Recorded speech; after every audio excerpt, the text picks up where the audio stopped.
Mas, gente, boa noite.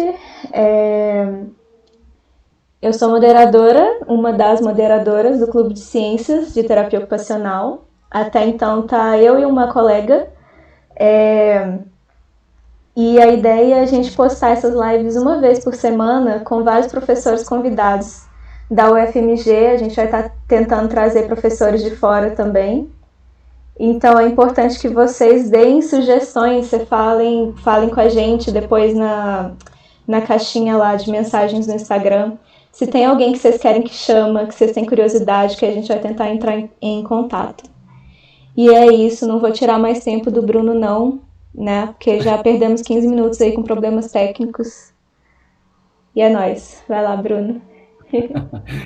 Bom, gente, primeiro eu queria agradecer, né, lógico, ao Clube de Ciências da Terapia Ocupacional pelo convite. Foi uma honra para mim, né, ter sido escolhido na votação, me sentindo, assim, quase importante, né? E aí eu quero falar para vocês, né, eu dei alguns temas para conversar com vocês, e um dos temas escolhidos seria para conversar, falar um pouquinho de filosofia da ciência para vocês. E aí, é lógico, né, que como isso aqui é uma live, a gente está todo mundo aqui em isolamento social, em quarentena, eu não quero dar uma palestra, né, eu não quero dar uma aula para vocês, eu acho que vocês já estão cansados de palestras e aulas minhas. Então eu quero fazer um bate-papo com vocês, e aí eu vou falando sobre o que é filosofia da ciência, e vou discutindo com vocês para ver quais são as dúvidas de vocês, o que vocês pensam da ciência, tá bom? E aí eu vou tentar interagir com vocês, apesar que agora fica, né, porque tem um delay, tem um atrasozinho. Eu tô vendo que eu tô picado também aqui no YouTube, né? Eu tô vendo que fica dando uns lags, mas eu espero que para vocês não esteja tão ruim. Mas eu queria fazer a primeira pergunta para vocês, uma pergunta simples, e eu quero ver se alguém vai ter resposta disso, hein? E a pergunta é: o que é ciência, gente? O que vocês acham que é ciência? Me conta, vamos ver. O que vocês vão falar? O que vocês acham que é ciência? Escreve aqui para eu ver o que vocês pensam o que é ciência. Eu vou esperar um pouquinho para ver o que vocês escrevem. Me fala o que é ciência e aí a gente começa a discutir, porque filosofia da ciência, já começa a colocar aí, tá? É porque tem um delayzinho, tá bom? Coloca para mim, já coloca assim, o que vocês acham que é ciência? E aí eu vou começar a conversar com vocês aqui agora sobre o que é filosofia da ciência, por que é que a filosofia da ciência, a preocupação da filosofia da ciência não são os resultados que a ciência tem. Até tem uma parte que ela tem o interesse de pegar olha, tem a Carlinha, eu acabei de ver aqui que a Carlinha, a Carla, que é professora também de psicologia, da psicanálise, colega minha lá a, colega da Lumini Canadá Brasil, eu já fui presidente também da Lumini Canadá Brasil, tá aqui, ó, tô orgulhoso. Bom, e aí é o seguinte, a gente sabe que filosofia da ciência é um ramo da filosofia que ela questiona o que é ciência, entendeu? E isso é muito interessante quando a gente vai pensar, porque às vezes a gente fala assim, isso aqui é um resultado, isso aqui é cientificamente comprovado, uma coisa tão comum de escutar, né? Eu acho tão feio falar isso. Mas e a gente sempre se pergunta, mas o que é ciência, né? O que a filosofia pergunta, a própria ciência pergunta o que é ciência. E aí eu queria que vocês me falassem, até agora ninguém escreveu nada, só a Fabiana escreveu substantivo feminino. Eu estou esperando. Me contem o que vocês acham que é ciência, tá? Me falem o que é que vocês acham que é ciência e por que a ciência tem, entre aspas, um poder de conhecimento, né, de passar do que é conhecimento, e ao mesmo tempo ela não tem poder nenhum na sociedade, né? A ciência tem pouco poder na sociedade, não tem constituição nenhuma de nenhum país baseado em ciência, ou são baseados em crenças, ou religião, ou cultura, tradição, né? E a ciência nunca teve esse poder, nunca teve o poder que as pessoas acham que a ciência tem. Mas ela tem um poder de certa autoridade dentro do campo científico, de conhecimento. E eu queria saber de vocês. Vamos lá, estou esperando ainda, ninguém escreveu nada. Deixem de ser tímidos. O que vocês acham? O que é ciência? Ó, que vocês acham que é ciência? Que a filosofia da ciência se questiona sobre o conhecimento científico? Ó, a Ana Carolina colocou aqui, a ciência é algo que busca ter um conhecimento sobre algo mais profundamente. Ó, tudo aprofundado de algo. Ó, mais uma. Vamos ver, quem mais? Será que alguém tem mais ideias? O que vocês acham? O que vocês colocariam que seria ciência também? Vamos ver, esperando aqui, ó. Replicável. A Maene colocou, replicável. Quem mais? Alguém mais? Uma das formas de explicar o mundo. Ó, mais uma. Vamos ver, quem mais? Quem coloca. Vamos ver se tem mais pessoas com mais ideias. Vamos ver. Nada? Essa pessoa tá tímida demais, Tainá. Não é possível. Pois é, gente. Aí pergunta, aproveita, tem 19 pessoas. Quero 19 comentários aí. Senão eu vou fechar o clubinho, acabou o clube. Bom, então vamos lá. Eu vou contar um pouquinho para vocês o que a gente fala sobre ciência. Bom, quando a gente vai pensar em ciência, a filosofia da ciência, então, ela se questiona realmente o que é ciência. E essas são o que vocês colocaram, de algumas dessas explicações que vocês colocaram, são realmente conhecimentos comuns de como a gente pensa. Ó, Rodrigo colocou, ciência surge para tentar afagar a necessidade humana por certezas. Ó, interessante, hein? Ó. Então, a gente tem aqui várias formas, né, de diferentes explicações do que seria ciência, e ciência realmente é uma forma, né, fica dentro do braço do que a gente chama de filosofia.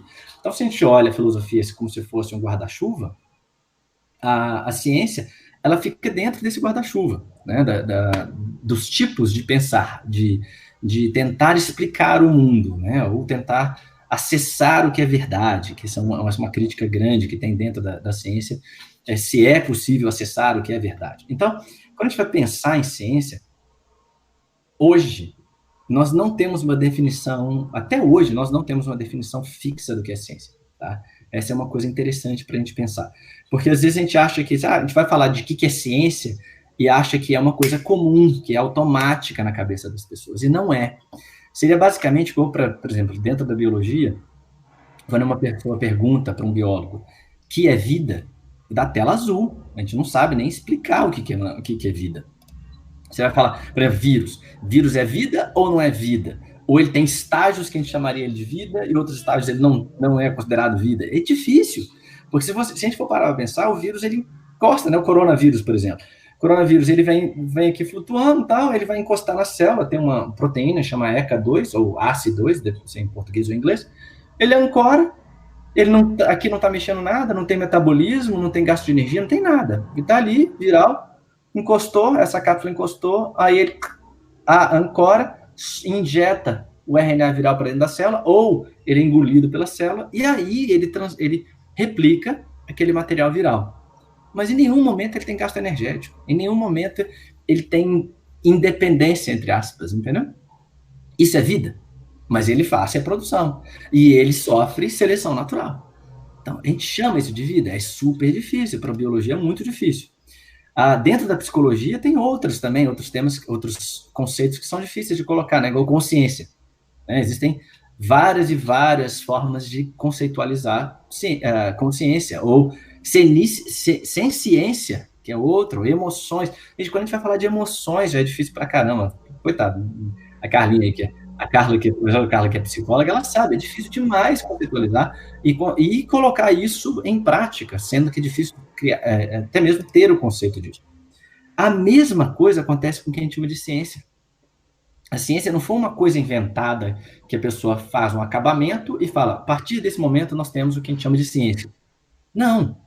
Então, quando a gente olha na história, né, da ciência, na história do desenvolvimento de conhecimento, a gente, por ser eurocêntrico, né, a gente acaba colocando a história da nossa forma de conhecer, a nossa forma de saber, de construção de conhecimento, através da filosofia grega. Né? Então, essa é como se fosse a origem, né, com primeiro os pitagóricos, né, os pré-socráticos, e depois os pós-socráticos. Então, a gente tem essa forma de conhecimento. E uma das coisas que é interessante é porque, se a gente for pensar num pré-ciência, porque depende da forma que a gente vai querer colocar, por exemplo, como eu falei, o vírus, pelo fato dele não ter metabolismo, tem gente que acha, que considera o vírus mais para não vida, né? E tem pessoas que, pelo fato do vírus sofrer seleção natural e ele fazer replicação, tem pessoas que colocam ele mais para o que é vida, entendeu? Eu sou um desses, eu acho que ele é o que a gente chama de vida, que é um sistema auto-organizável, tal, que auto-organizável, complexo, dinâmico e tal. Então, eu considero o vírus mais próximo do que a gente chama de vida. Bom, mas se tem esse meio termo aqui, tem pessoas que colocam para um lado, para o outro, tem gente também que coloca, por exemplo, que pós-socráticos como Aristóteles, ele tem gente que coloca ele como um dos primeiros cientistas. Agora tem gente que é mais crítico, né, colocando mais como método científico, e fala, não, Aristóteles não foi o cientista, ele foi um pré-cientista, é uma filosofia pré-ciência. Então ele vai iniciar o que depois é chamado de ciência, aí vai colocar como construção do método científico, como nascimento da ciência moderna. Não, nascimento da ciência. E a pessoa que considera a ciência já começando com Aristóteles, ele fala que ele é uma ciência clássica, ciência antiga, e a ciência moderna vem com o método científico. Então, como eu falei, até mesmo essa discussão do que é ciência, do que não é ciência, essa é uma discussão dentro da filosofia da ciência, né? Então, quando que nasce o que a gente chama de ciência, por exemplo. E aí, é interessante porque uma das coisas legais, quando a gente vai pensar de ciência, se a gente coloca Aristóteles, por exemplo, como se fosse um dos primeiros, né, cientistas, Aristóteles ele começa com o que a gente chama de lógica dedutiva, que seria basicamente o seguinte, tá? Se a gente for considerar isso como se for filosofia da ciência, se for ciência já, que é uma forma de generalização daquele conhecimento. Por exemplo, ele ia fazer testes, tá?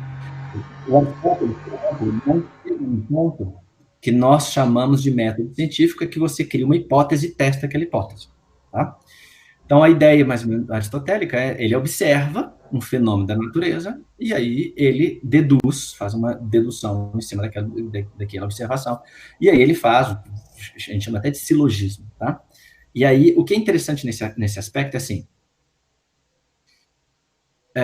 ele vê um sapo, tá? E ele vê o sapo, ele vê um sapo que, quando ele põe o sapo na água, o sapo nada, tá? E aí, na dedução lógica dele sapo, todos os sapos são muito iguais, são muito similares, né? São bem parecidos. Então, ou seja, se um deles nada e os outros são da mesma característica, né? As mesmas condições, né? O ser o mesmo animal, qualquer sapo que eu colocar, se ele tem as mesmas condições, qualquer sapo que eu colocar na água, ele vai nadar. Então, isso é uma dedução lógica, tá? Uma lógica dedutiva, na verdade. E aí, o que é interessante é que, com isso, você cria uma generalização, e essa generalização te facilita na construção de conhecimento, tá? Então, considerando as premissas, que é muito importante isso, considerando que as premissas são iguais, ou seja, considerando que o sapo ele tem as 4 patas, as 4 pernas, ele tem as 4 pernas, os 4 membros, ele está vivo, né? Ele está na água, no ambiente aquático. Então, se você usa essas premissas e você fala, então tem essas mesmas condições, se eu colocar esse animal, o sapo na água, ele vai nadar também. Tá? Então, essa lógica dedutiva te facilita para a gente encontrar, né, para a gente considerar que tem eu esqueci o termo, mas vou lembrar o termo, mas como se fosse uma coisa comum, uma coisa que acontece na natureza com um padrão natural, tá? Então, um padrão natural. Mas o que acontece? Quando a gente olha isso por que algumas pessoas não consideram isso como ciência? Porque ele é dedutivo, porque ele ainda não é um dado empírico, ele não é formado por testes. Eu não vou chegar e falar o seguinte, o que seria no método científico? O método científico você faz essa observação, e você fala, bom, então sapo, ele nada. Se eu chegar e cortar a perna do sapo, ele vai nadar? Essa é uma forma. Você vai tirar uma premissa, um primeiro dado, né? Que ele vai precisar da perna. E aí você começa a construir. Não, então o sapo com perna, ele consegue nadar. Ah, e se eu colocar o sapo no cimento, ele consegue nadar? Ah, o sapo no cimento, ele já não consegue nadar. Então você vai fazendo hipóteses e vai testando. Esse é um método científico. Por isso que algumas pessoas não consideram o Aristóteles como se fosse um cientista. Tá? Eu, como eu falei, eu abro mais, eu acho que ele foi um cientista, mas é um cientista clássico, não um cientista da ciência moderna. Tá? Então, isso é interessante para o pessoal já começar a ter uma ideia do que é ciência. Tá bom? Então, essa é a primeira coisa. Então, primeiro, ter uma dedução, que a gente chama de generalização. Essa generalização é importantíssima, ajuda muito a construção científica. Por outro lado, ele tem críticas. Por exemplo, isso significa, então, que todos os sapos nadam? Aí você descobre que tem espécie que não nada. Aí você fala, então não são todos os sapos. São todos os sapos dessas espécies, não dele. Então são todas essas construções que a gente vai descobrindo ao longo do tempo. Ou um sapo que tem uma mutação em que tem fragilidade ou enfraquecimento muscular, ele não consegue nadar. Então, a gente vai tendo pequenas coisas que vão questionando essa dedução, essa lógica dedutiva. Tá? Mas, de novo, você vai pegando mais informações. Então, a generalização, às vezes, ela vai ficando até mais específica, ao invés de ser toda generalizada. Onde a gente aplica isso na ciência moderna hoje? Né? Como é que a gente coloca essa dedução lógica, essa lógica dedutiva, na ciência moderna? Por exemplo, se você chega e disseca o intestino de um animal, né? Um intestino, você tá lá mexendo no corpo de um coelho. Aí você vê o intestino do coelho. Aí você vê dentro do intestino do coelho tem comida. Aí você fala, esse órgão que a gente chama de intestino é onde a comida passa. E aí você faz uma generalização ou uma lógica dedutiva falando que todos os intestinos de todos os coelhos é por onde passa a comida. Entendeu? Isso é uma dedução, uma lógica dedutiva, uma generalização que a gente coloca na ciência. Tá? Quando a gente vai pensar na ciência moderna, se a gente for pensar isso em conceitos até mais modernos, seria o seguinte: a mutação na proteína, uma mutação no DNA da proteína tal faz com que essa proteína ela mude a estrutura, tá? Então o C terminal sai do lugar e aí essa proteína não consegue mais ligar em outra proteína, essa célula não consegue fazer um hormônio, tá? Isso, aí a gente deduz, faz uma lógica dedutiva de que todas as pessoas ou animais que têm essa mutação, elas vão ter problemas de liberação desse hormônio. Essa é uma generalização. Significa que todo mundo que tiver problema de liberação desse hormônio tem essa mutação? Talvez não, mas é uma generalização que a facilita para tratamento, né? Para tratamento, para medicamento e tal. Então, isso tudo faz parte da ciência moderna, lembrando, lá em Aristóteles.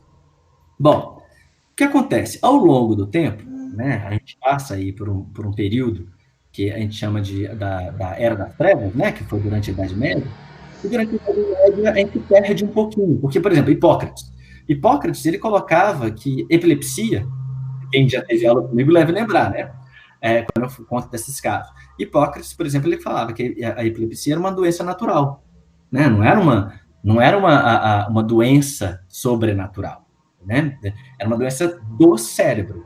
Até ele coloca doença no cérebro, se não me engano, que é uma coisa que a gente briga bastante de não colocar coisas no cérebro, né? Então, disfunção cerebral levaria a epilepsia. Mas ele não pensava dessa forma. Ele falava que era uma doença natural. Tá. Mas durante a Idade Média, né, já passando da queda do Império Romano e tal, as pessoas começam a colocar como se fosse uma doença, né, um transtorno sobrenatural. A pessoa ela não tem um transtorno da natureza mais. Ela tem uma possessão demoníaca. Então, você perde um pouquinho do conceito de ciência. A ciência, a forma de pensar, por exemplo, da lógica dedutiva aristotélica, ela perde um pouquinho de força ao longo da Idade Média, o que é compreensível. Pensa bem, a Idade Média passa por crise mais crise, epidemias e mais epidemias. Olha o caos que a gente está com essa epidemia hoje. Então, a Idade Média, se você pensar que as pessoas tinham um monte de epidemia sem ter a menor ideia do que estava acontecendo, deve ter sido um caos ainda maior medo. Então, é óbvio que o fato de pensar, de fazer construções lógicas, ela fica mais prejudicada, né? Óbvio. Bom, aí o que é interessante, uma coisa que eu adoro contar nessa primeira aula, né? Vocês sabem disso, é, é mostrar como que o mundo dá voltas, né? A primeira universidade da história, né? Ela não foi fundada, que a gente tem conhecimento, ela não foi fundada na Europa. Ela foi fundada no norte da África, em Marrocos. E é uma universidade chamada Al-Qarawini, tá? Que foi fundada por uma mulher. Eu não lembro o nome da mulher, mas foi fundada por uma mulher. Olha só, no norte da África, uma região que era islâmica, uma mulher fundou a primeira universidade da história. Enquanto isso, na Europa, estava tendo uma idade das trevas intelectual, né? Tava, algumas coisas estavam funcionando relativamente bem, mas era uma época muito mal, né? Pensando em relação ao conhecimento. E aí foi fundada essa universidade. E aí a gente tem o primeiro relato de uma coisa que parece, pode ser o primórdio do que a gente chama de hipótese, de formulação de hipótese. E é como é que chama? Al-Haytham Ibn Al-Haytham, gente, não sei falar. Haytham, alguma coisa assim. E o Haytham, vou chamar Haytham, tá? Bem brasileiro, portuguesado mesmo, tá? Haytham. O Haythamzinho estava lá e ele estudava ótica. Ele estudava ótica, ele fazia dissecações até para ver que, em relação à ótica, ele descobriu o nervo óptico, se não me engano foi no porco que ele fez experimentos. E o Haytham, ele foi a primeira pessoa que a gente tem relatos dentro do livro dele fazer uma hipótese. E o que é uma hipótese? É muito interessante, porque geralmente quando as pessoas pensam em hipótese, elas confundem hipótese com teoria. Que seria o seguinte: teoria é um conhecimento que já tem muita informação, por isso que a gente chama de teoria da evolução. A teoria da evolução, ela não é que ela precisa ser testada, não. É um conhecimento que já está bem construído de forma experimental e não de forma matemática. Não tem uma fórmula matemática que explique evolução. Não tem. Mas existem um monte de experimentos, vários e vários e vários experimentos, que mostram como acontece a evolução através de seleção natural, de mutação, ou que a gente chama de neodarwinismo. Já é um conhecimento forte, bem sustentado, só que não tem fórmula matemática. Quando tem fórmula matemática, a gente chama de lei. Então, existe uma confusão que a gente aprende no ensino médio de que uma teoria ela se transforma em lei. Não. São coisas diferentes. Lei tem uma construção matemática, uma explicação matemática, e teoria tem uma construção experimental, de dados, de várias informações. E os dois caminham juntos. Às vezes, a lei e a teoria, elas se reforçam uma ou outra. Às vezes, não. Às vezes, a teoria ela funciona sem ter a lei por trás, que a gente não sabe a parte matemática, e às vezes a lei funciona muito bem, mas não tem a teoria ainda, porque a gente não tem experimento em relação a isso. Tá? Várias teorias, principalmente em relação à física, a física astronômica, quando a gente vai de astrofísica, quando a gente vai pensar nisso, ela tem muito mais teoria, né, do que necessariamente a gente tem.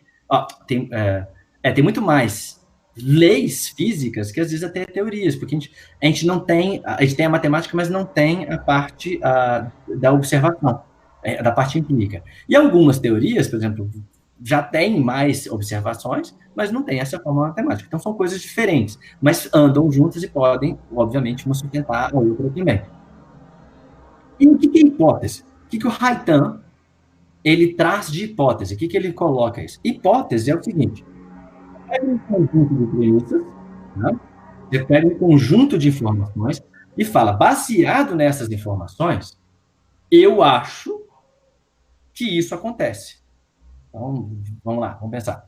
Baseado no fato que tem DNA dentro da célula, e toda célula tem DNA, então, na hora que a célula se divide, eu acho que o DNA se divide, e aí já células. O DNA ele tem que ter uma duplicação. Então, eu acho, tem uma hipótese de que o DNA ele se duplica e depois ele se divide em duas células diferentes. Tá? Então, isso é uma hipótese, baseada em quê? Nas premissas de que todas as células têm DNA, né? E que e que o DNA está no núcleo, e que aquela célula, então, tem DNA, na hora que ela dividir, a minha hipótese é que vai ter uma duplicação, e essas células vão ter, cada um, seu DNA diferente. Tá, então essa seria a hipótese. Então, a hipótese não é igual teoria, lembre-se disso. A hipótese significa que é uma coisa que você vai testar. E isso é que vai chegar na ciência moderna.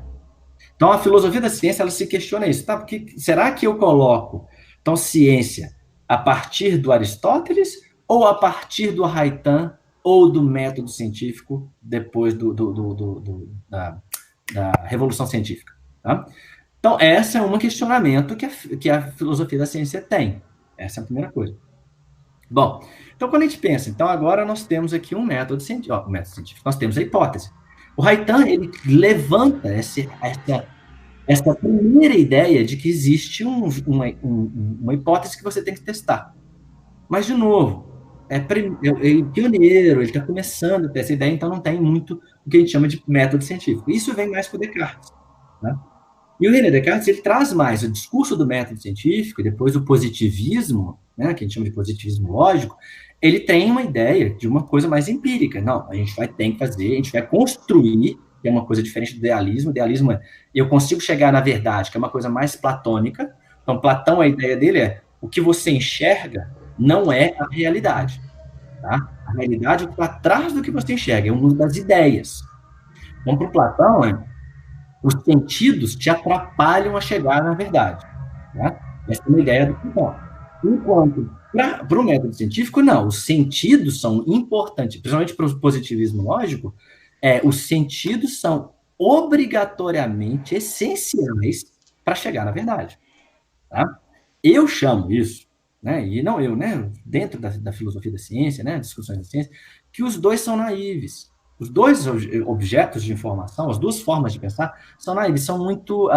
Como é que eu falaria naive em português? São inocentes. Os dois são muito inocentes. Por quê? Você achar que você, só pelo mundo da ideia você chega na verdade, e só pela observação você chega na verdade, eu vejo isso de uma forma muito praticamente dogmática, ou seja, tem muita certeza sobre as coisas, e inocente, porque você fala assim, não, eu consigo dessa forma. Tá? Então, a gente entra num processo, depois, durante a Revolução Científica, que ele vai para o positivismo lógico, o positivismo de pensar de que a gente só consegue acessar através da observação. Tá? Então, a gente entra num processo de amadurecimento do que a gente chama de método científico. Tá? Eu fico indo na minha câmera aqui e voltando aqui para ver se alguém está falando alguma coisa. Gente, se vocês quiserem perguntar, podem escrever, não tem problema, não, igual eu falei, não é para eu ficar dando palestra aqui, não. Tá? Vocês podem perguntar e eu vou conversando. Eu tenho aqui umas anotações para lembrar de coisas que eu posso falar aqui com vocês e vocês vão me falando, só para me guiar, e vocês vão me falando também para não ficar só no meu guia aqui, tá bom? Vocês podem perguntar. Bom, e depois no discurso do método com o René Descartes, ele acaba trazendo essa ideia, então a gente começa a ter essa ideia então de positivismo lógico. E aí o positivismo lógico então eu vou chegar na verdade através da experimentação. Bom, aí vem um problema. Porque você coloca uma ideia de que o que eu observo é real. Então, eu tenho essa certeza. Então, eu faço o experimento, eu crio uma hipótese, eu pego aquele tanto de premissa, aquela toda fundamentação, eu fundamento o meu conhecimento através de observações, através de conhecimento, pego essas premissas, e aí eu construo uma hipótese e eu falo, agora eu vou testar essa hipótese. Aí eu testo essa hipótese e falo assim, isso é a verdade. Aí vem a pergunta, que todo mundo fez crítica depois. Será que eu chego numa verdade? Será que realmente eu posso chegar numa verdade? Existe uma verdade que é acessível à experimentação? E não que eu fale que vai ser acessível ao mundo das ideias, ou em relação ao idealismo. Não. Existe uma verdade que é possível. Isso vem para o que a gente chama de pós-positivismo. A gente chega até uma coisa que vira relativismo, que é outra ideia que eu considero, muita gente da filosofia da ciência também considera, que acaba sendo inocente também, achar que tudo é relativo, que não tem um caminho de lógica, de praticamente um padrão na natureza. Tudo é relativo. E o outro como eu falei, o positivismo, que ele fica mais concreto, que eu tenho uma verdade, eu vou chegar na verdade. Bom, Aí eu vou discutir um pouquinho mais para frente, que é a discussão da filosofia da ciência mais moderna, tá? Mas eu estou colocando um contexto de um histórico para vocês terem uma ideia de como é que a gente chegou nessa questão do que é ciência hoje. Então tá, então René Descartes vem junto com o método científico e tal, e a gente começa a entrar nesse problema, ou nessa grande vantagem, que teve um impacto grande no desenvolvimento do conhecimento, que é o positivismo lógico, e aí a gente começa a ter essas afirmações. Só que a gente entra numa fase, e é o que muita gente hoje, ela confunde em relação à ciência, porque às vezes as pessoas fazem críticas à ciência, e eu olho e falo, nossa, essa crítica é do século XX, entendeu? Ela não é uma crítica moderna. A ciência não é isso que a pessoa acha que a ciência é. A ciência não é baseada na afirmação, mas na pergunta que ela faz, né? Mas durante o século XIX, século XX, a ciência era muito mais valorizada pelo que ela dizia, e não pelo questionamento que ela fazia. Tá? E aí aparecem vários, eu tenho exemplos dentro da neurociência, né? Nós temos vários exemplos de pessoas, de cientistas, que eles faziam afirmações que viravam dogmas, e depois a gente entra num que a gente chama de viés de confirmação, que eu acredito numa premissa, eu tenho essa premissa, que ela é uma premissa que eu considero certeza absoluta, eu não considero que ela pode ser mentira, e aí, a partir dessa premissa, eu faço todo o experimento para comprovar, é outra palavra que eu não gosto, para comprovar o que eu tenho como premissa. Sabe quem faz isso do jeito agora, moderno? Olavo de Carvalho. Olavo de Carvalho é o cara que mais faz o que a gente chama de viés de confirmação e de desonestidade intelectual. Ele sempre pega, vocês podem ver, a construção lógica dele é até mais ou menos, ele não é uma pessoa que tem dificuldade de construção lógica, mas ele é desonesto na construção lógica dele. Mas ele pega uma premissa como se fosse uma verdade, e a partir daquela premissa, que se você parar para pensar, fala assim, não, peraí, você está baseando nisso primeiro.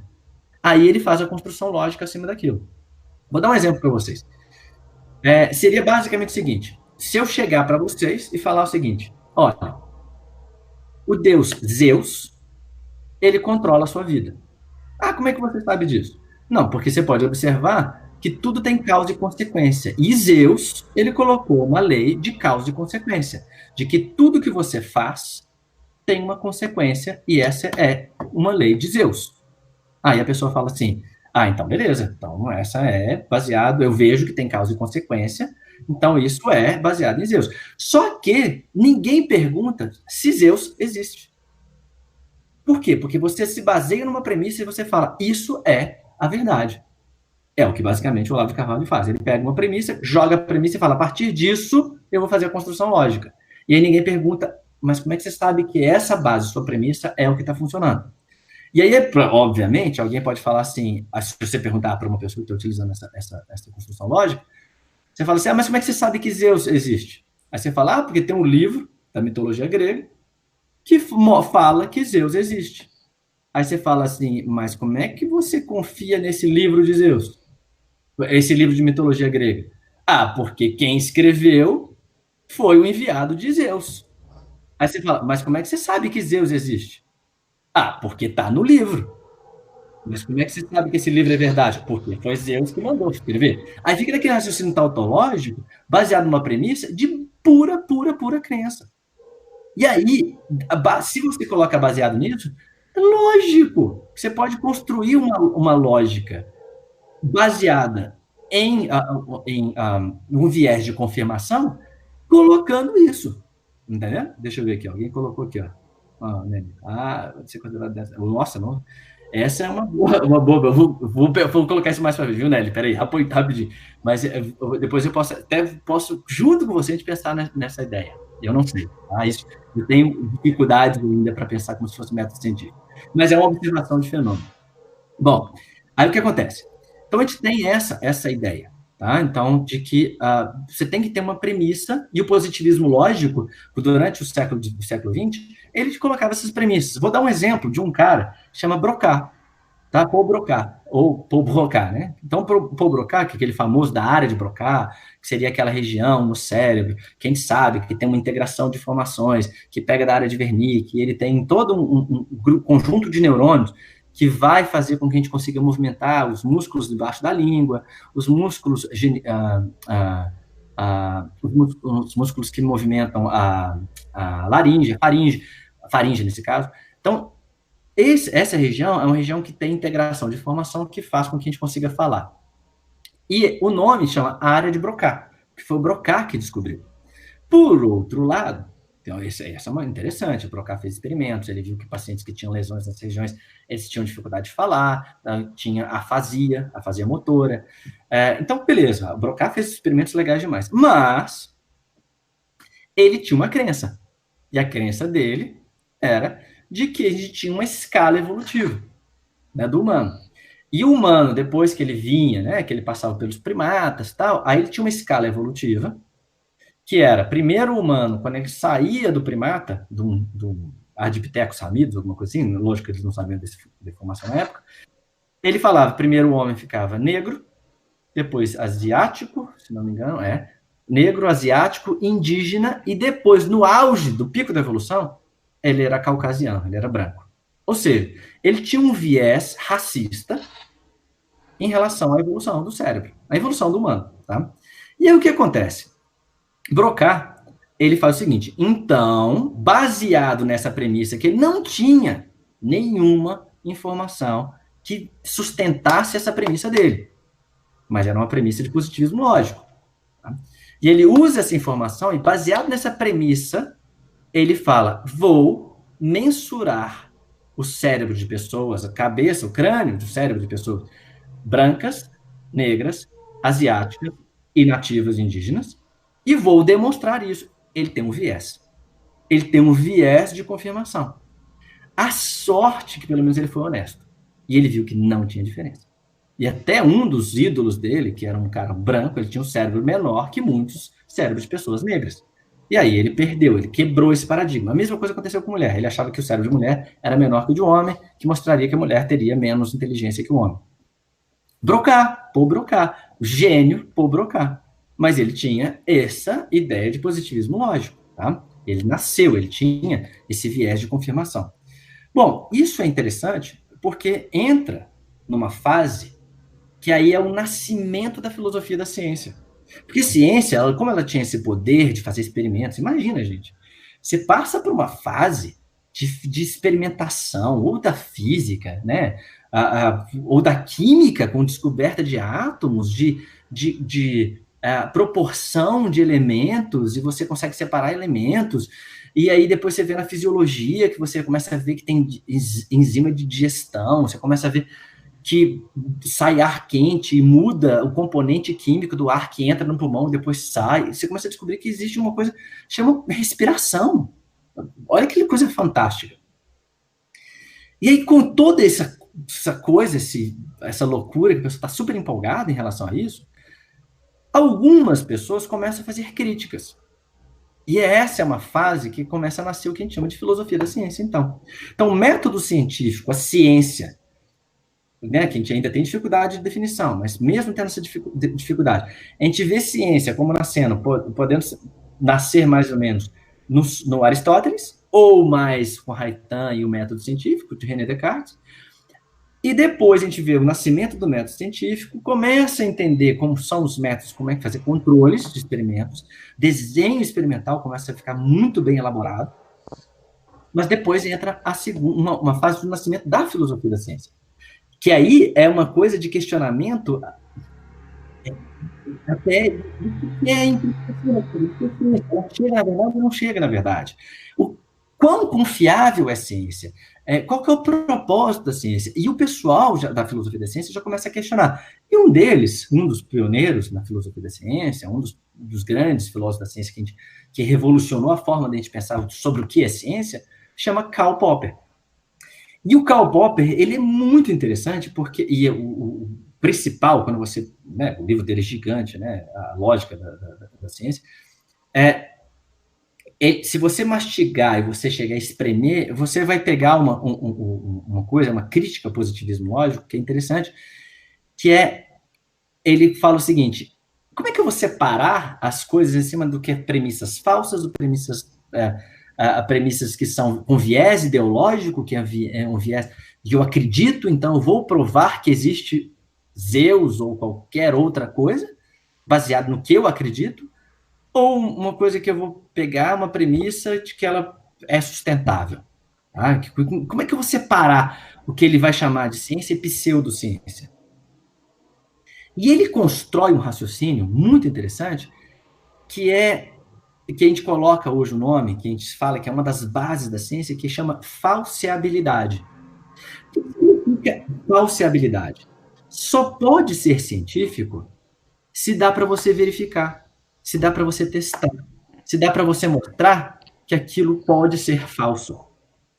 Então a ciência, ela muda a forma de pensar, e eu acho que isso é interessante, porque muita gente pensa a ciência ainda no pré-Karl Popper, que é a ciência como dando a resposta certa. E o Karl Popper deixa eu ver se está errado, se aquilo está errado, entendeu?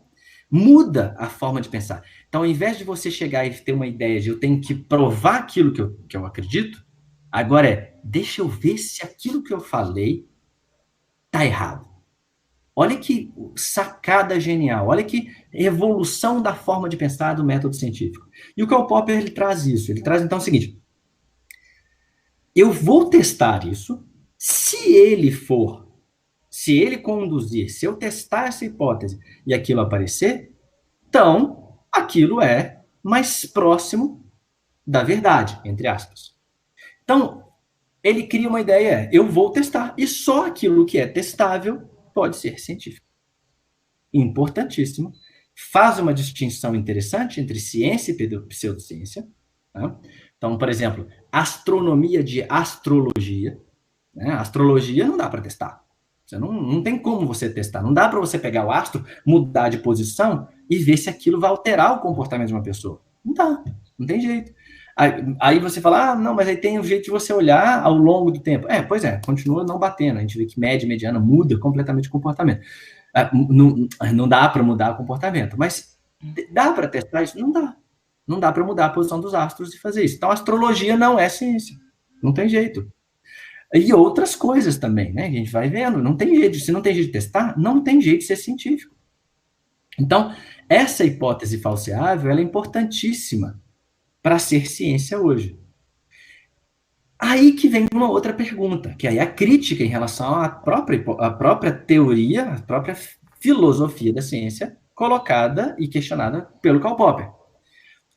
Se eu tenho uma coisa que é falseável, significa então que se eu testar aquilo e aquilo não der certo, isso é falso, ponto. Então aí eu tenho um conjunto de hipóteses aqui, aí eu testo essa hipótese, na hora que eu testo essa hipótese, ela não deu certo, eu jogo no lixo. Essa é a ideia do Karl Popper. Por quê? É falso. E aí eu tenho agora o quê? Mais um tanto que eu posso testar. Essa dá uma ideia de progressão da ciência, de que a ciência vai te levar para a verdade. Tá? E essa é a crítica que depois fazem ao Karl Popper. Por quê? Imagina só, se eu tenho 10 hipóteses para um fenômeno, se eu pego uma dessas hipóteses e eu testo essa hipótese, e ela não funciona, eu jogo fora. Agora eu tenho só 9. Aí eu pego uma segunda e faço pego essa segunda hipótese, eu testo de novo, e aí eu jogo fora. Agora eu tenho 8. Então, aí uma ideia, né, um produto dessa teoria da falsibilidade, do Karl Popper, dá a sensação para a gente de que quanto mais eu testar e mais eu perceber que é falso, mais eu eliminar o que é falso, mais próximo da verdade eu vou chegar. E dá uma ilusão, uma sensação ilusória de que a ciência ela está caminhando com um progresso. E essa é a ideia de que hoje nós sabemos dentro da ciência que não é bem verdade. Assim.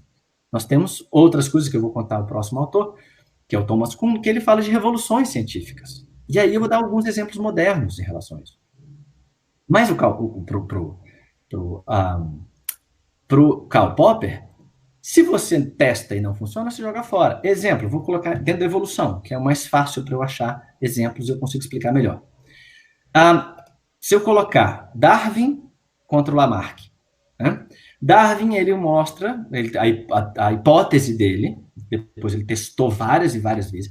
Darwin não foi um cara que só simplesmente ele desenhou, ele fez uma teoria, ele testou, ele fez testes dessas hipóteses para formar uma teoria consistente. O Darwin, ele colocava que tinha seleção natural. E que aí o que estava mais adaptado àquele ambiente, àquele contexto, ele sobrevivia mais. Isso é outra coisa que vale a pena sempre questionar. Não é o mais forte. Não é o mais forte. É o que mais adaptado àquele contexto.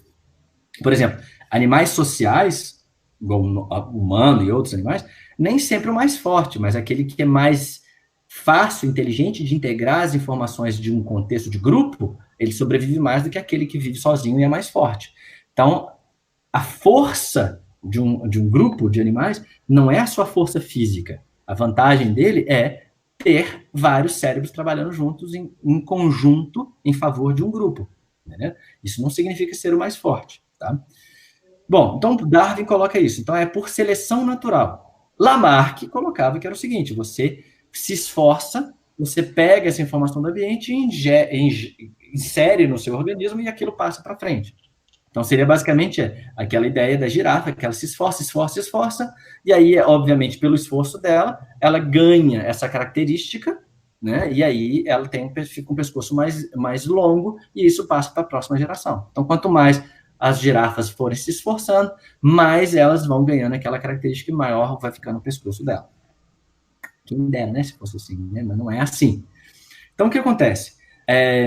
O que a gente tem, então, são duas hipóteses diferentes que foram testadas, e aí a hipótese que ganhou força, que foi testada e ganhou força pelos experimentos dela, foi a hipótese da seleção natural. Virou uma teoria. Tá? Pelo conjunto de informações, virou uma teoria. Não virou lei, porque não tem matemática por trás disso, mas virou uma teoria. Bom, dentro do raciocínio do Karl Popper, eu jogo fora o lamarquismo. O lamarquismo é descartado. Nunca mais eu vou pensar em Lamarck. Essa é a forma de pensar do Karl Popper. Por quê? Lamarck está errado. Acontece o seguinte: hoje, descobrindo RNA de interferência, nós sabemos, por exemplo, que se eu, Bruno, sofro um estresse na minha vida, eu mudo a expressão de RNA de interferência, microRNA, no meu testículo, por causa do cortisol, que meu organismo libera, o hormônio de estresse, ele passa pelo meu corpo inteiro, muda a expressão desses microRNAs no meu testículo, que ele passa pelo esperma para fertilizar um óvulo.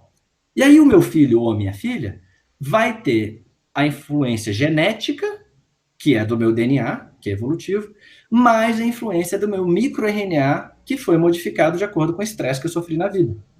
Ou seja, essa nova vida que vai ser formada, do meu filho ou minha filha, vai ter informação genética, que vai pegar minhas características, mais mudanças que o ambiente fez no meu microRNA. Ou seja, aquilo que eu sofri na minha vida hoje pode passar para o meu filho. Isso é uma das características do lamarquismo. Óbvio que o Lamarck ele tem uma ideia mais teleológica, que é direcionamento da evolução. Tipo, se ele vai esforçar para ganhar, para esticar o pescoço, ele vai, obviamente, ele vai ganhar essa característica que vai ser teleológica, com direcionamento para ficar melhor. Eu sei que o meu estresse vai estragar o desenvolvimento do hipocampo do meu filho ou da minha filha. Isso não é direcionamento para ficar melhor. Então ele perde esse teor teleológico que o Lamarck tem. Tá? Mas ele traz essa característica de passar de transgeracional, de uma geração para outra, uma característica que aconteceu na minha vida. Gente, então se eu pensar que Lamarck, de acordo com a ideia do Karl Popper, que o Lamarck ele foi descartado, eu não poderia usar essas informações do Lamarck para essa nova ideia que nós sabemos que chama herança transgeracional. Olha que interessante. Então, o Karl Popper, essa ideia do Karl Popper de falseabilidade, ela funciona, mas ela tem uma limitação. Eu posso agora falar que quando aquele experimento não funciona, ele pode ser completamente descartado? Não. Olha só que interessante. Então significa que depende de uma coisa que eu vou falar agora, que chama contexto. Depende do contexto, de qual animal que eu estou vendo, qual abertura de observação que eu estou fazendo. Se a abertura de observação é de uma vida só, de mais vidas. Se eu estou pensando no lamarquismo em questões de DNA ou de RNA, microRNA. Então, são vários contextos diferentes que eu posso agora utilizar uma coisa que foi descartada quando a gente pensou em seleção natural, evolução, em relação à herança, heritabilidade genética, que o lamarquismo não funciona, e agora eu vejo heritabilidade por RNA, microRNA. Aí passa de geração para geração. Só que ele não continua na terceira geração, ele só passa da primeira para a segunda. Então, ele tem um outro contexto. Se eu abrir a janela de 3, 4 gerações, o lamarquismo não está funcionando mais. Entenderam? Então, ele funcionou em 2 gerações. Então, uma janela menor. Então, aí o contexto, ele faz uma diferença gigante quando a gente vai pensar em relação ao que o Karl Popper colocou. Então, a gente começa a já arrumar e entender. Então, beleza, o Karl Popper ele fala isso.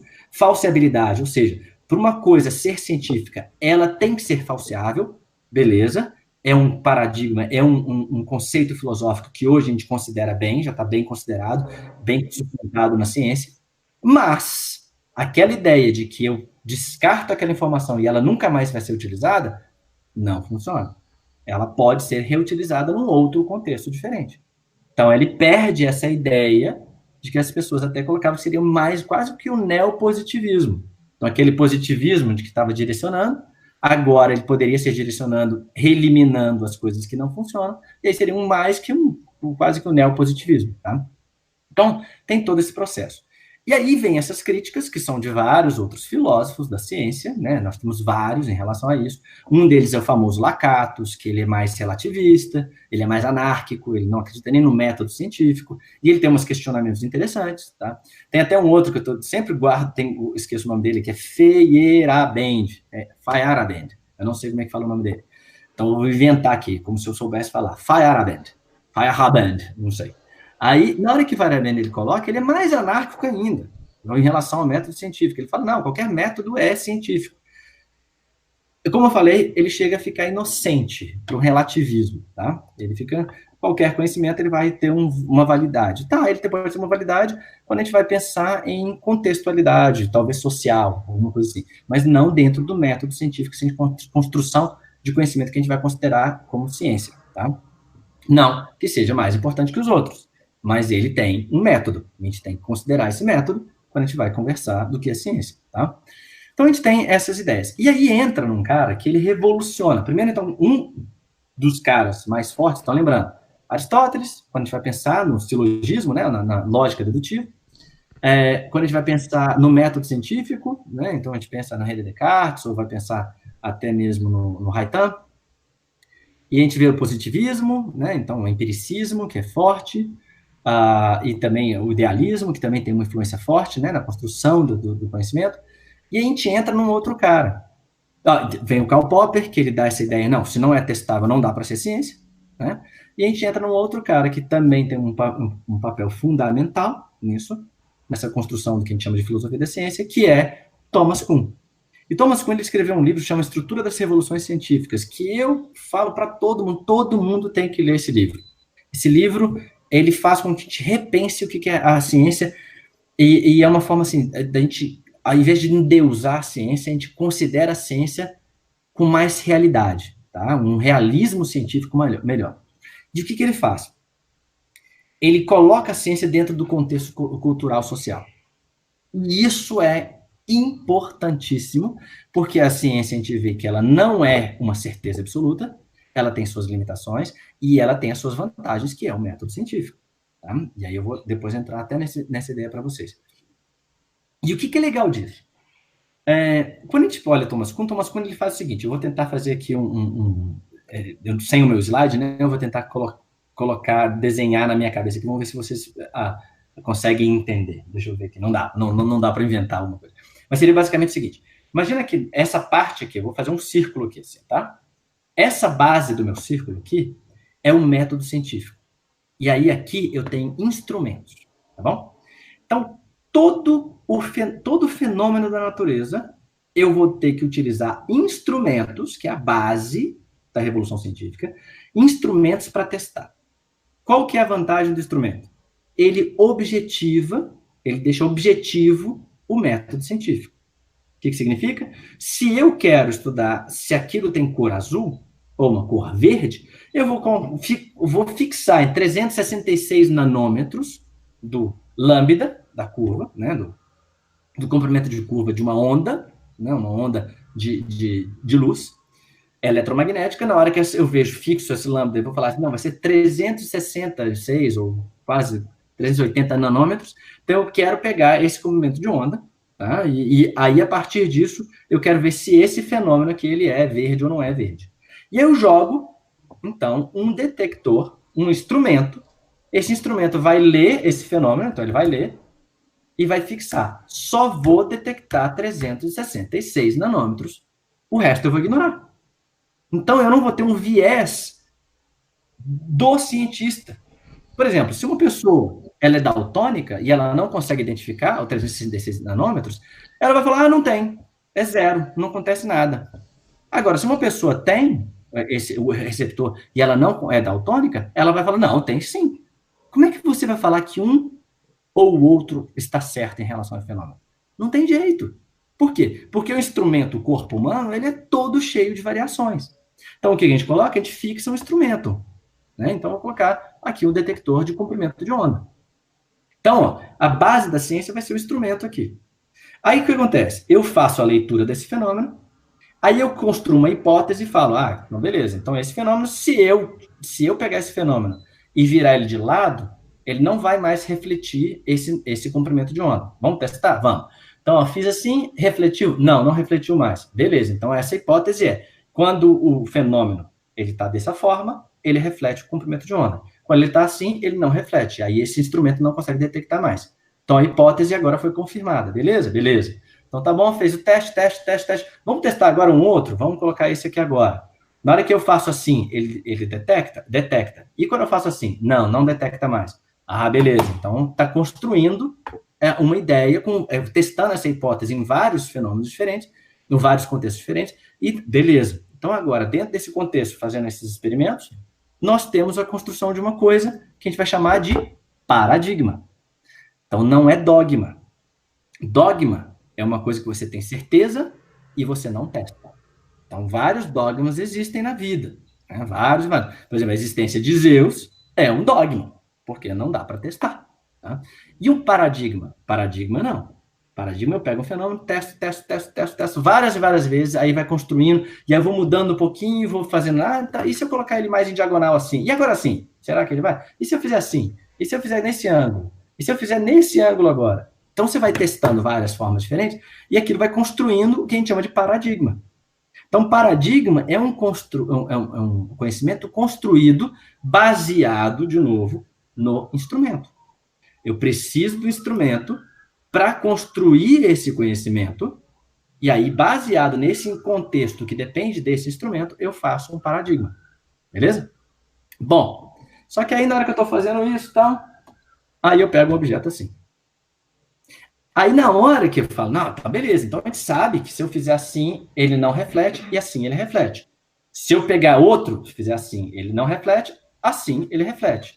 Se eu fizer assim, ele também reflete, mas se eu fizer assim, ele não reflete. Você fala, não, caramba, então é isso mesmo, então dependendo dessa posição, ele reflete. Beleza. Aí você pega isso aqui. Aí você faz assim, ele reflete? Reflete pouco. E assim, igual o outro lá, não era assim que ele refletia? E assim ele reflete? Putz, não refletiu. Aí você fala, não é possível. Mas assim ele não reflete, ele reflete pouquinho. E quando eu faço assim, igual o outro refletia, ele não reflete. Por quê? Porque tem um buraco aqui, né? Então ele não reflete. Aí você fala, nossa, aí criou uma crise. E a gente chama de crise científica. Por quê? Porque agora aquele paradigma que se eu colocar o objeto de frente, ele vai sempre refletir. se eu colocar ele de lado, ele não vai refletir. Só que na hora que eu pego esse objeto, se eu ponho ele de frente, ele não reflete, e assim também não reflete. Você fala, caramba, agora? Aí aquela hora que você está fazendo iniciação científica no seu laboratório, ou você está fazendo o seu mestrado, doutorado, aí você fala, putz, agora o meu experimento deu tudo errado, pronto, eu vou embora, crise científica, tal, tal, tal. Essas crises científicas são importantíssimas. Por quê? Porque aí agora você vai fazer o seguinte, esse que é o legal que o Thomas Kuhn ele coloca pra gente. Aí ele coloca o seguinte, agora eu vou questionar esse fenômeno e eu posso fazer, ou eu mudo o método, né, eu mudo o instrumento, ou eu faço outra, eu crio uma outra hipótese, que é que nem todo objeto ele reflete, se ele estiver de frente. Aí o que eu posso fazer? Eu vou fazer um outro instrumento que ele vai fazer assim, aí ele vai fazer um tubo, aí ele vai bater, mesmo que ele faça aqui, eu faço o seguinte, eu vejo se ele reflete, mas eu coloco aqui do outro lado, se ele não refrata, entendeu? Então, a luz vai passar aqui, ó, direto, ele pode refratar em vez de refletir, entendeu? E você muda o instrumento. Então, várias das revoluções científicas acontecem porque você muda o instrumento, você troca o instrumento. Ou o que você faz não, então eu vou criar um novo paradigma, uma nova hipótese para testar isso de novo. E aí, o que é interessante? Pode ser, como eu falei, o exemplo anterior, pode ser que na hora que eu vá testar uma nova hipótese ou fazer um novo instrumento, eu uso um conhecimento que eu tinha lá atrás, que eu não tinha usado antes, que na verdade não tinha funcionado. E aí eu posso reciclar um conhecimento que tinha sido refutado antes, e agora num contexto diferente, que é com o anel, e não é com esse telefone, ou seja, com um cilindro, né? E não, cilindro não, anel mesmo, né? Anel, ao invés de ser um plano, uma coisa plana, eu posso usar esse contexto, essa hipótese anterior, e aí funcionar. E a gente chama isso de revoluções científicas. Então, isso mostra, quando o Thomas Kuhn ele levanta isso para a gente, ele levanta, então, que eu não posso dizer que quando eu refuto, aquilo é descartado para o resto da minha vida. Pode ser que eu reutilize. E isso não significa também que todo conhecimento ele é construído de forma linear, que eu só acumulo informação. Não. Pode ser que o fato de um contexto diferente, ele jogue toda essa informação fora para esse contexto específico. E aí essa informação, ela funcione bem para esse contexto de cá. Mas para esse de cá, ele não funciona. Então eu vou ter que mudar. Toda aquela informação, ela não funciona para cá mais. E isso vira uma revolução científica. E a gente começa a observar revoluções científicas, e ele faz muito bem no livro dele, na estrutura das revoluções científicas, ele faz espetacularmente, mostrando para a gente como a ciência ela não é linear. Não é um conhecimento que você vai falar assim, nossa, agora eu estou colocando tudo um pacote, e agora tem todo o conhecimento científico dentro desse pacote. Não! Pode ser que aquele conhecimento ele só seja legal para esse contexto agora. E para um outro contexto ele não vai ser mais. Isso dá uma singularidade ao conhecimento de uma forma fantástica, principalmente para animais, igual somos nós, que nós temos um contexto muito específico, história de vida, DNA, microRNA, se nosso pai passou informação para frente ou não, a educação que nossos pais nos deram, a experiência de vida que a gente teve na infância, a experiência de vida que a gente está tendo agora, tudo isso é singular, é contextual para que são extremamente complexos. Então, isso mostra que a ciência é capaz de responder isso. Só que ela agora ela tem que olhar com outros olhos. Não é porque eu descartei aquela informação de antes que ela não vai funcionar para o próximo contexto. Isso deixa a ciência muito mais, eu vejo, né, muito mais, com magnitude muito maior, com uma informação muito mais maravilhosa, muito mais mágica, se a gente for pensar nisso. Porque agora ela não é direcionada, ela é contextualizada. Olha que legal essa revolução científica que o Thomas Kuhn traz para a gente. Bom, e aí a gente entra numa fase com essa crítica, lembra, pegando minha colinha aqui para lembrar. Então, Lakatos, por exemplo, ele começa a questionar esse negócio do método, porque o Thomas Kuhn traz esse desconforto dentro dos cientistas, porque os cientistas estavam achando, não, eu tenho certeza. Não, agora você começa, é verdade, depende do contexto.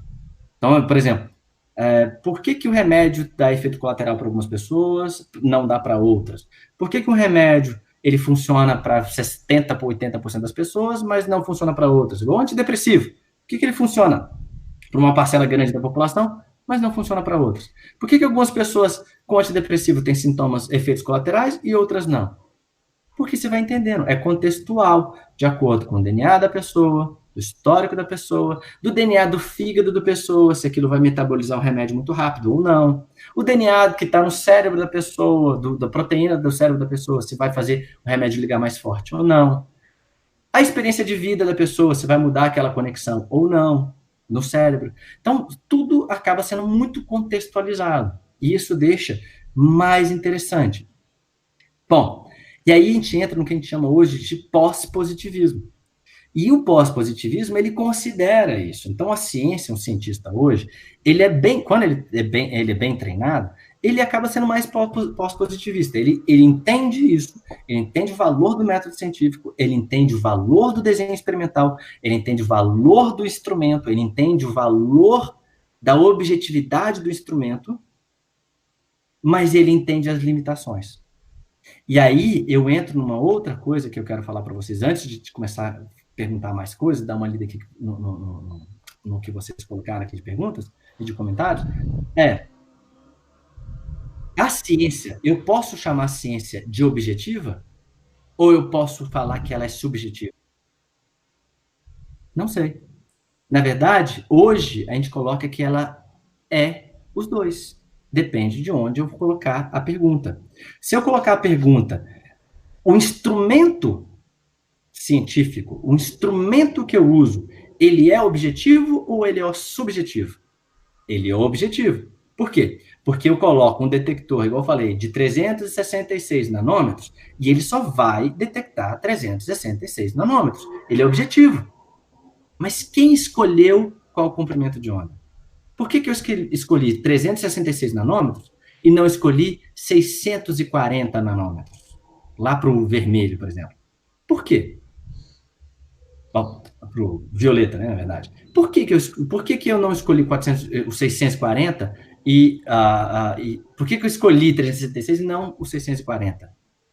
Isso é subjetivo. Por quê? Porque depende da minha escolha. Então, por exemplo, se eu chegar e falar que a ciência é objetiva, ela é objetiva no instrumento que ela tem. Mas ela é subjetiva? Sim, na escolha de qual instrumento que eu vou fazer. Então, a ciência ela tem os dois lados. Ela tem as limitações, as vantagens e as desvantagens dos dois lados. E a gente fica o tempo todo, que eu acho que é mais importante, e aí eu acho que isso é legal do pós-positivismo, eu tenho que reconhecer esses contextos, essas limitações, e ter honestidade intelectual. É isso que incomoda uma sociedade que não está treinada a entender o que é filosofia da ciência e o que é ciência. Eu sou a favor de ensinarmos filosofia e, dentro da filosofia da ciência, no ensino médio. Por quê? Porque se você fizer, e aí que eu acho que nosso governo é completamente patético. Por quê? Porque ele quer tirar humanas. Ele quer tirar humanas, ele quer destruir a humanas do conhecimento. As humanas são extremamente importantes para o desenvolvimento da ciência. Por quê? Porque a ciência está no guarda-chuva. Thomas Kuhn, por exemplo, ele nunca desconsiderou, ele nunca colocou metafísica, ele nunca desvalorizou a metafísica. Porque a metafísica, ela é como se fosse um farol para a ciência. E o que eu acho, eu ainda coloco num outro contexto, ó. Eu acho que a arte, não eu, né, gente? Eu tô falando assim, eu tô pegando emprestado um monte de ideias, tá? De várias pessoas geniais, e para construir a minha forma de pensar também.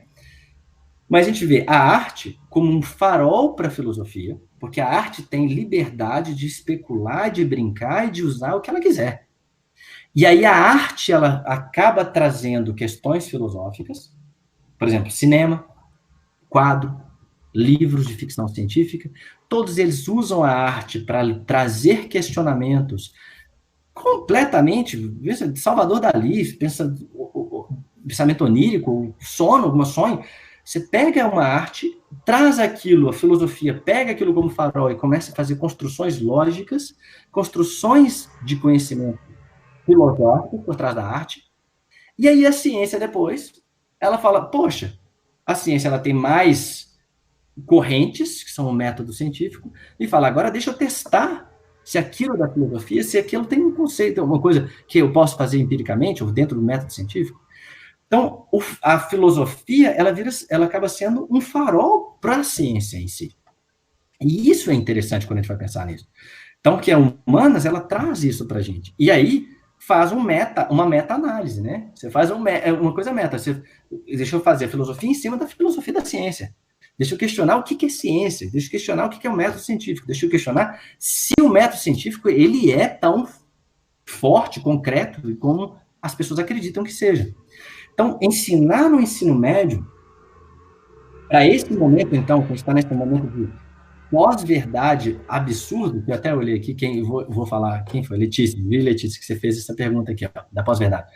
Quando a pós-verdade, que ela fica relativista ao extremo, em que a opinião tem o mesmo valor de que qualquer construção lógica, porque eu acho que é uma coisa até, acho que vale a pena até a gente sair um pouquinho, porque a pós-verdade, ela não é ela não é desonesta. O que a gente vê aqui são duas coisas até diferentes. A gente vê desonestidade intelectual, que é o caso de Olavo de Carvalho, e a pós-verdade, que é considerar toda opinião válida. A pós-verdade, ela coloca no mesmo patamar qualquer opinião. E ela ignora contexto. Por exemplo, para a pós-verdade, para alguns pensadores da pós-verdade, um conhecimento antropológico de uma civilização, de uma comunidade indígena, ela tem o mesmo valor da ciência. No contexto social, cultural daquela comunidade, por que não? Pode ser que sim. Essa sociedade está vivendo ali, daquele contexto, ela está vivendo bem. Se eu olhar naquele contexto, eu posso considerar, beleza. Mas para a construção de conhecimento, de testes, de colocar paradigmas de construção de paradigmas e testes com ferramentas, não. Aquele conhecimento cultural não tem o mesmo patamar nesse contexto científico de testes para eu fazer, por exemplo, um tratamento de várias pessoas, fazer uma vacina, uma pandemia. Esse conhecimento cultural, ele nesse contexto, ele não tem o mesmo valor. Tá? Mas no contexto cultural de que onde aquelas pessoas estão vivendo, poxa, naquele contexto daquele indivíduo, sim, tem o mesmo valor. Não para o tratamento de uma pandemia. Entendeu? Então, quando a gente pensa numa pós-verdade, de uma forma honesta, não que seja um problema. Você só tem que ser realista e entender o contexto. Agora, se você pensa numa pós-verdade utilizando ferramentas desonestas, como é o Olavo de Carvalho, como são várias pessoas que hoje, até mesmo antivacinas, anti-vaxxers, que ela está até mais para a esquerda, no espectro político da esquerda que da direita, tá? Para eu tentar amenizar, para as pessoas não pensarem, o Bruno já tá começando a atacar dessa parte, que seria só para a extrema direita. Não, eu também tenho minhas críticas em relação à esquerda, quando a extrema esquerda fala, por exemplo, que transgênicos dá câncer. Não tem nenhum paradigma, não tem nenhuma construção de conhecimento que mostra que transgênico é ruim. Não, ela pode ter ruim no contexto que ela pode virar uma praga e atrapalhar o meio ambiente se ela não for bem controlada. Esse contexto é. Agora, para falar que faz mal para a saúde do indivíduo, não. Transgênico, a gente não tem informação mostrando que transgênico faz mal para a minha saúde. Não. Então, alimentos transgênicos, né, que eu estou querendo dizer. Então, o que acontece? Contextualizando pós-verdade para algumas formas, alguns contextos específicos, ele não vai ser maléfico. Entendeu? Agora, a Natália até perguntou, isso é relativismo? A pós-verdade é relativista. Só que, na hora que você coloca... Não, beleza. Talvez, não sei se a Natália está perguntando se contextualismo é relativismo. Não. Aí, depois você me explica aqui, Natália, que eu falei errado. Se é isso que você quis dizer. Contextualismo é você coloca em uma condição e você fala, dentro dessas condições, eu tenho esses fenômenos acontecendo. O relativismo independente do contexto, eu tenho que colocar todos os valores iguais. Entendeu? Então, por exemplo, quando eu falo, por exemplo, no contexto de uma comunidade indígena, se eu colocar para um contexto que seria o bem-estar daquele indivíduo, eu colocar tanto conhecimento científico quanto conhecimento antropológico daquela comunidade no mesmo patamar? Sim, nesse contexto de bem-estar, de manutenção da cultura daquele indivíduo, que seja, pode ser considerado sim, naquele contexto. Mas na hora que eu vejo aquela comunidade indígena morrendo com o vírus, com o coronavírus, não, o conhecimento antropológico dessa comunidade não tem o mesmo valor do conhecimento científico para lutar contra esse vírus. Por isso que não pode ser relativista. Não, por isso que não é relativista. Por isso que ele é contextualista. Tá? E o contextualismo é interessante porque ele é baseado muito numa... Quem traz muito forte isso é Schopenhauer, Nietzsche. Nietzsche, ele discute muito em relação com contextualismo. Como é que a gente tem que pensar no contexto específico para falar daquele domínio, daquele conhecimento, da aplicação daquele conhecimento. Tá? Então, não sei se eu respondi a Natália, se é isso mesmo, se é relativismo ou contextualismo, se ficou claro para você, tá bom? Bom, então o que é a ideia hoje, para tentar fechar isso, no momento da pós-verdade, é importante contextualizar, colocar contextualidade em relação a tudo, para ter uma honestidade intelectual, ou seja, usar as premissas de forma honesta, né? Sem o post que o Clube de Ciências da TO fez hoje no Instagram, eu acho que eu recomendo para todo mundo lá olhar, que fala sobre falácias lógicas, ficou perfeito, porque mostrou exatamente o que são falácias lógicas, como você pode usar uma premissa de forma errada, ou usar falácia para construção beleza, então deu certo, Natália, acabei de ver aqui a resposta da Natália. Utilizar falácias lógicas, desonestidades intelectuais para confirmar uma lógica que você quer. Esse é o problema hoje que a Letícia levantou, que é o negócio da pós-verdade, tá? É a desonestidade. Então, um cientista honesto, ele vai chegar, ele vai observar, vai escutar o que a outra pessoa está falando, vai pensar o seguinte, então vamos colocar o contexto e colocar as premissas em ordem? Vamos colocar. Beleza. Então, nesse contexto, nessa premissa, ou seja, no contexto de uma pandemia, que nós estamos considerando que existe um vírus, que esse vírus é real, que esse vírus ele existe baseado no DNA, na proteômica, nos sintomas das pessoas, na microscopia. Então, usando todas essas informações. Existe o vírus? Existe o vírus. Beleza. Esse vírus, então, existe.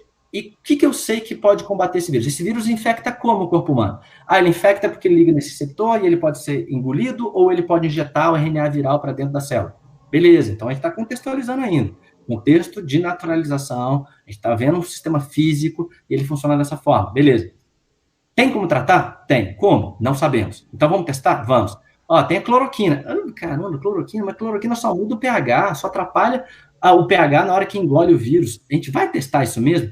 Mas eu acredito que a cloroquina funciona. Aí você fala, caralho, eu vou testar essa porcaria então, né? Vou ter que testar esse negócio. Mas a gente não tem muita premissa para isso. Não, mas Remdesivir funciona melhor. Não, mas eu acredito na cloroquina. A pós-verdade atrapalhando a ciência. Porque o cientista ele tem a informação que a cloroquina não funciona tão bem. Ela não funciona tão bem para influenza, ela funciona bem mais ali talvez para um parasita, mas para vírus não funciona tão bem. Assim, para que eu vou gastar dinheiro público e tempo para esse contexto que eu tenho aqui nesse momento? Vale a pena? Não, não vale a pena. Aí a pós-verdade atrapalhando um contexto da ciência, que é baseado em premissas, que é baseado em informações que nós temos.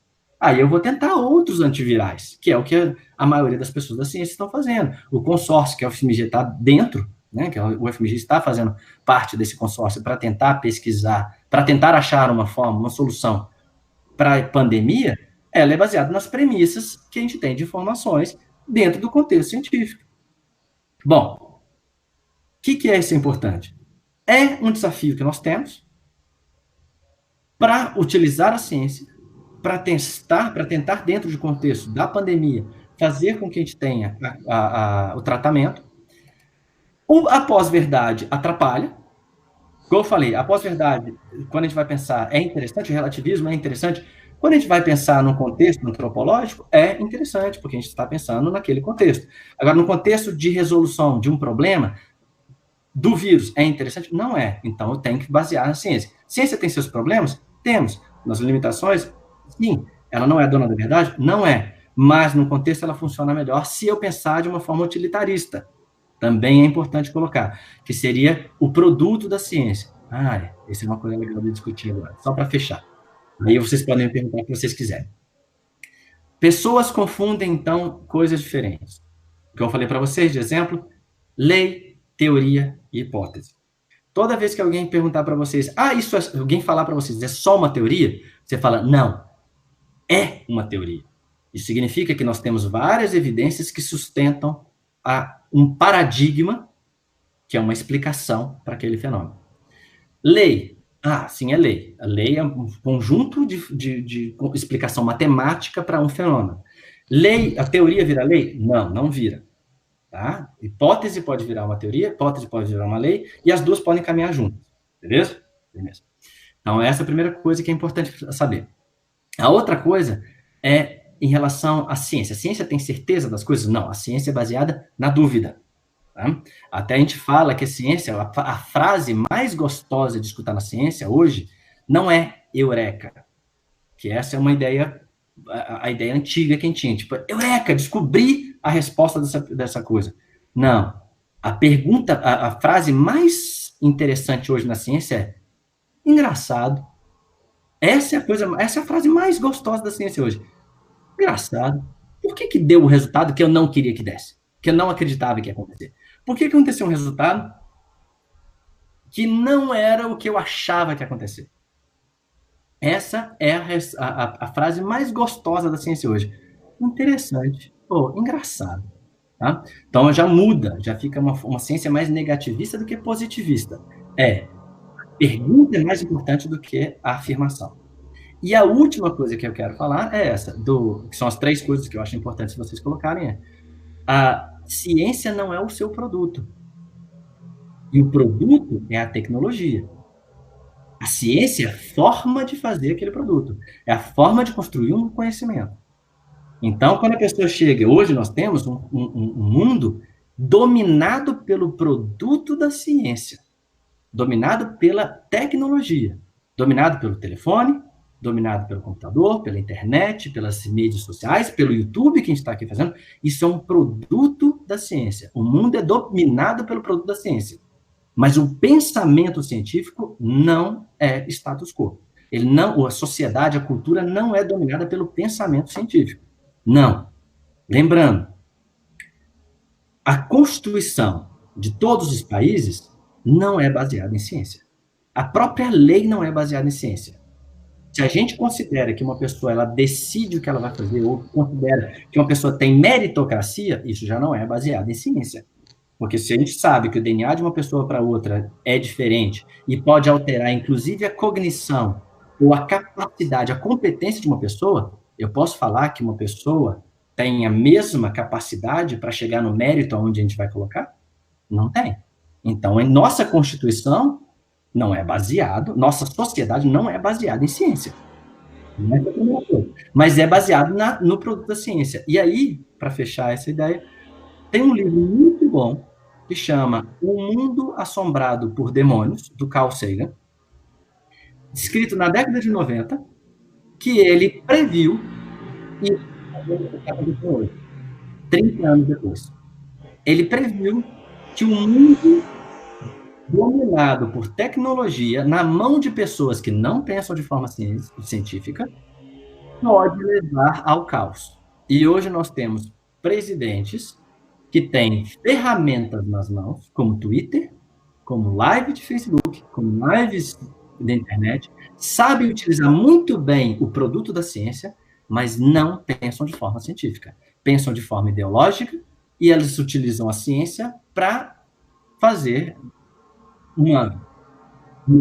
eles adoram tanto, né, fazer uma disseminação de ideologia cultural, ou disseminação de uma ideologia de forma de pensamento, que não é o pensamento científico. E o Carl Sagan já previa isso, que isso seria mas péssimo para a sociedade. Bom, gente, eu já falei demais, já deu mais, já deu 1h30, não deu? Deu, peraí, deixa eu consertar. Deu. Consegui. Deu sim. Mas tá perfeito, pode falar à vontade. Gente, vamos lá, perguntas. Alguém tem pergunta? Gente, pode perguntar qualquer coisa. Deixa eu olhar aqui quem que é. A Carol Pego, Carolina. Já, foi minha aluna, né? Ela não é da TO? Acho que a Carolina é da TO, não era? Acho que ela foi minha aluna.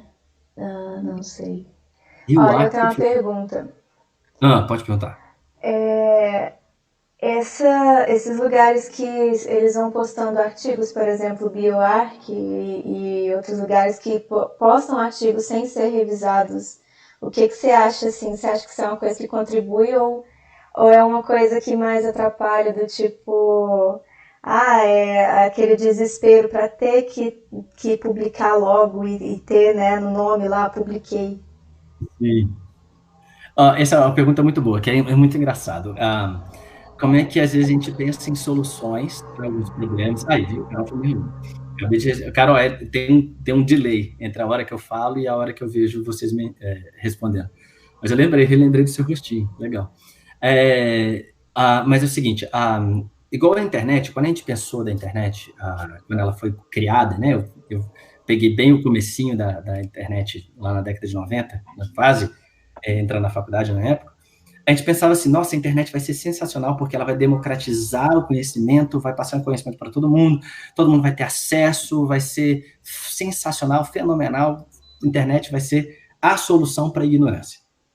E o efeito colateral foi excesso de informação sem a ferramenta de construção de conhecimento, de novo, Carl Sagan, deu esse efeito horrível que a gente tem hoje, que são pessoas acreditando em informações porque elas não sabem diferenciar o que é uma informação verídica e o que não é.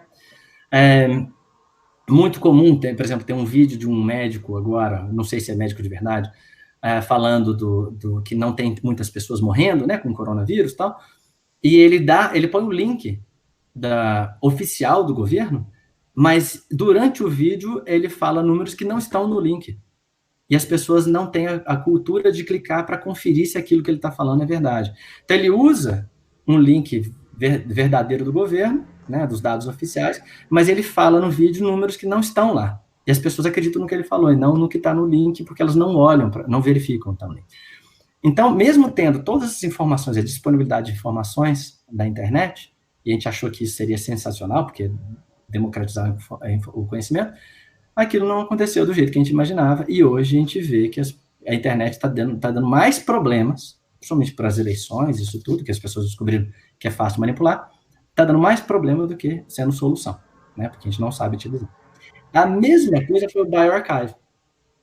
Porque quando o pessoal pensou no bioarchive, a ideia era o seguinte, ao invés de eu ter, né, quando eu submeto um artigo para uma revista, o editor recebe, o editor-chefe recebe, aí ele manda para um editor, os editores que não são chefes, são os editores da revista, que cada um tem uma área diferente. Eu, por exemplo, sou editor de uma revista em que eu pego mais a parte de neurociência, principalmente de neurodesenvolvimento. Aí o que acontece? O editor-chefe manda para mim, eu vejo o artigo e falo, olha, esse artigo ele está falando de serotonina e desenvolvimento do núcleo da RAF, tá? em zebrafish. Zebrafish nem tem núcleo da... Tem núcleo da RAF. Mas aí, zebrafish. Aí, na hora que eu vejo, que eu pego isso, eu falo assim, deixa eu ver quem que eu sei que é especialista em zebrafish, serotonina, núcleo da RAF, para mandar para essas pessoas fazerem a análise crítica, tá? Fazerem estudarem o artigo para ver se fazer uma crítica em relação ao artigo. Aí, o que eu faço? Eu, como editor, eu escolho 3 revisores, mais ou menos, e mando. Tem um cara na Índia que ele é especialista em zebrafish. E ele sabe entender isso. Tem um outro lá na Dinamarca que é especialista em serotonina. E tem um outro que é no Brasil que é cracaço em serotonina no zebrafish. Aí eu mando para esses 3 e pergunto, gente, vocês se disponibilizam a estudar e criticar esse artigo? Aí os 3 respondem, sim. Aí beleza. Aí o que acontece? Mando para eles, espero mais ou menos aí 20 dias, 30 dias, aí eles me mandam de volta os questionamentos e as críticas que eles têm em relação ao artigo. Aí eu pego, vejo o comentário dos 3, falo, esse aqui da Índia falou que era muito bom, gostava muito, esse aqui da Dinamarca também falou que era muito bom, mas esse aqui do Brasil está reclamando que o receptor de serotonina no zebrafish não é bem assim que funciona. Então ele está pedindo para fazer uns 2 experimentos a mais. Aí o que acontece?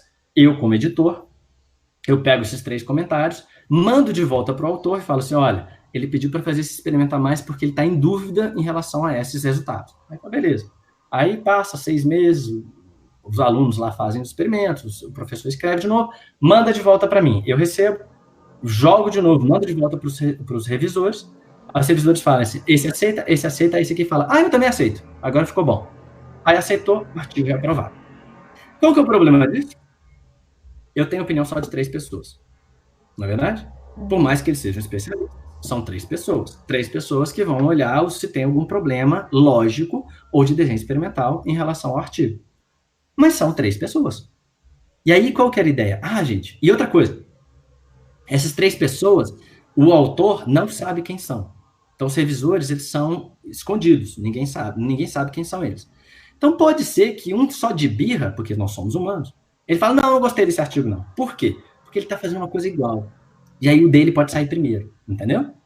Então, tem essas críticas, alguns probleminhas desse sistema que funciona muito bem, mas tem alguns problemas ali por trás. Tá? Aí, o que acontece? Aí o pessoal pensou, não, vamos fazer o seguinte, joga no bioRxiv.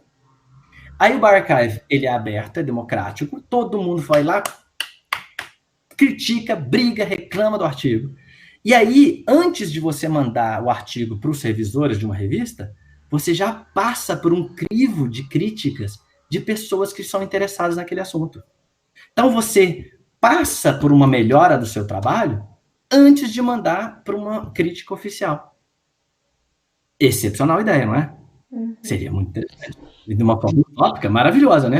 Antes de você mandar para um artigo, para uma revista científica, você tem a crítica dos seus colegas. Qual que é o problema? As pessoas já estão aceitando aquilo como se fosse um trabalho científico sem críticas. E esse é o nosso problema, que como nós somos ansiosos para ter uma resposta muito rápida, a gente acaba esquecendo. Entendeu? Dessa parte crítica do artigo. Tem um outro que deixa eu ver, que é tem mais uma pergunta, você achou? O Nelly fez aquela pergunta, né?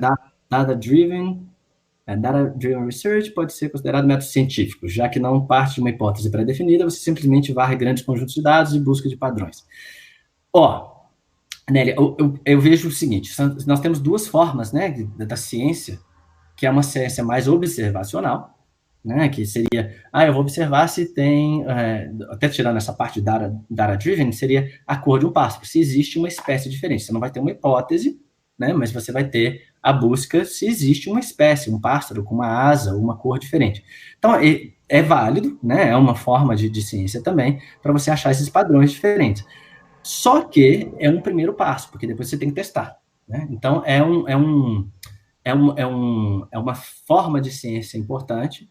Até acho que a Beatriz Campos até colocou aqui, Bruno, para você, como a busca pelo asterisco diferencia do viés de confirmação hoje?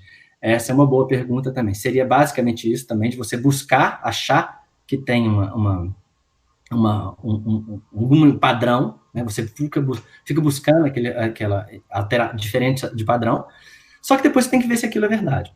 E aí você vai testar. Você pega aquela informação que você fez de uma forma observacional, e aí você coloca uma hipótese em cima daquilo.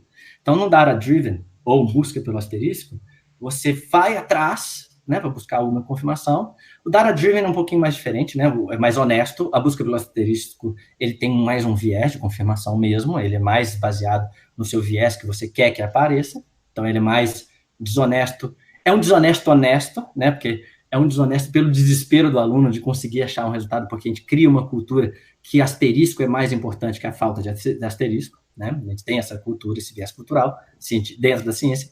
O data-driven não, é você observar a informação e você vê se você acha aquele padrão. E aí o data-driven, ele fica naquele problema, né? Seria o seguinte, eu deixo o meu método, a minha crítica, mais estringente ou menos estringente? Ou seja, mais rígido ou menos rígido, né? Tipo assim, eu abro a lente o diafragma da minha foto para ela pegar mais informação, aí fica super exposta, ou eu fecho o diafragma para pegar menos informação. Os dois têm desvantagens, né? Desvantagem do método, do instrumento. Uma pode dar mais falso positivo e pode dar mais falso negativo, né? E isso no Data Driven a gente fica... Data Driven Research, a gente tem esse problema, né? Que é buscar dados, né? Olhar dados e tentar achar padrões, ele tem essa desvantagem, né? Vantagem não, essa limitação, que eu posso abrir e facilitar o aparecimento de padrões, ou eu fecho demais, e aí dá o falso negativo, que eu não acho padrão quase nada, né?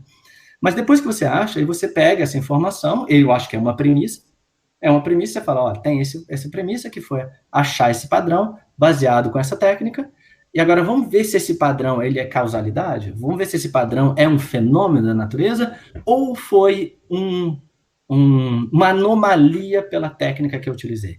E aí isso que é legal, eu acho que o Data Driven ele direciona a gente para achar alguns padrões que são sensacionais, mas ele direciona, mas ele fica limitado no direcionamento. Depois ele não dá para você afirmar causalidade ou se aquele padrão da natureza é realmente observado na natureza. Você tem que fazer mais testes.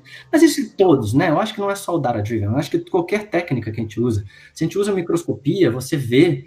Hoje, por exemplo, não dá mais para você fazer microscopia, só microscopia.